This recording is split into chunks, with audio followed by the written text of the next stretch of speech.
out to have more positive effects, but we shall see. Thank you, Mr. Speaker. Sam Lotu-Iiga. Mr. Speaker, it's a pleasure to speak on this, the Financial Markets Conduct Bill.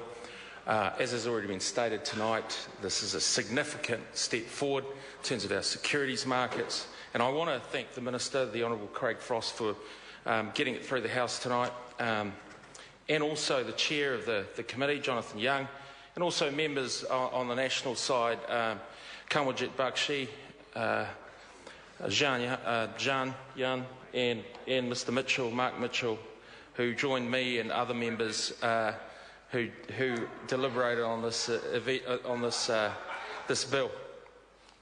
Also want to thank the Capital Markets Development Task Force, because they did some great research on this area, and also the former Minister, the Honourable Leanne Dalzell, and I wish her well in her mayoral campaign, but I just want to acknowledge her work on this bill too. Sir, this bill is important because capital markets, sir, especially capital markets and securities legislation, needs updating.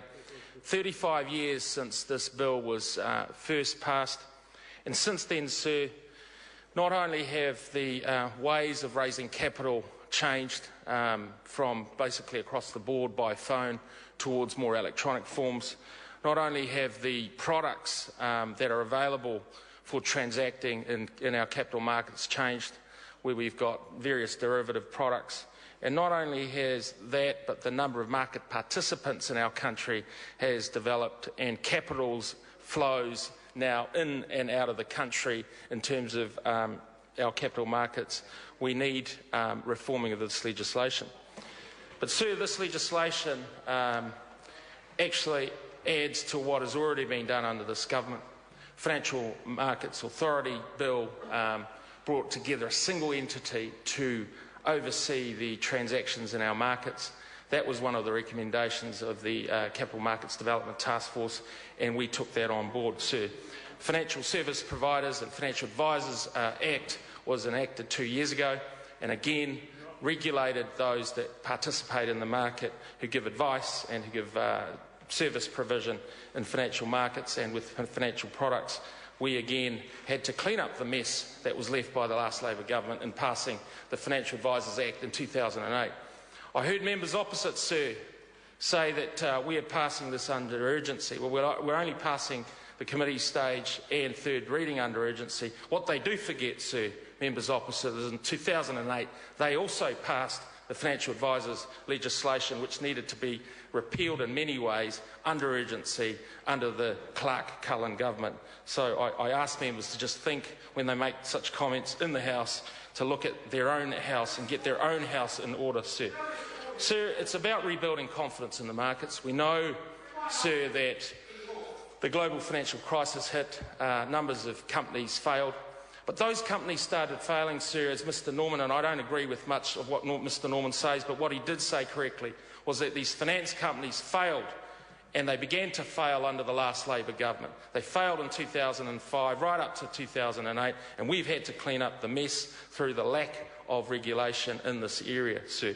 I'm glad that they've come on board, though. I'm glad that they've joined us in regulating markets properly. And, sir, it is about balancing between disclosure and reporting requirements under the legislation, whilst also enabling our companies and organisations to get on with raising capital, both debt and equity capital, in our markets. Because why, sir? Because by investing, by gaining capital, they invest in assets and resources. And Mr Jones knows this, because he's in favour of these types of policies of investing in jobs and resources. They provide jobs, opportunities, and it allows our families and our communities to look after themselves through job opportunities, sir.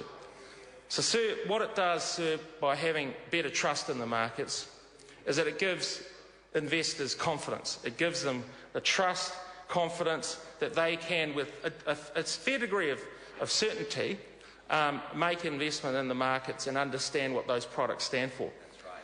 Sir, there is still risk, and as the last Minister of Commerce stated during the legislation of other commerce bills, we cannot in this Parliament regulate for risk.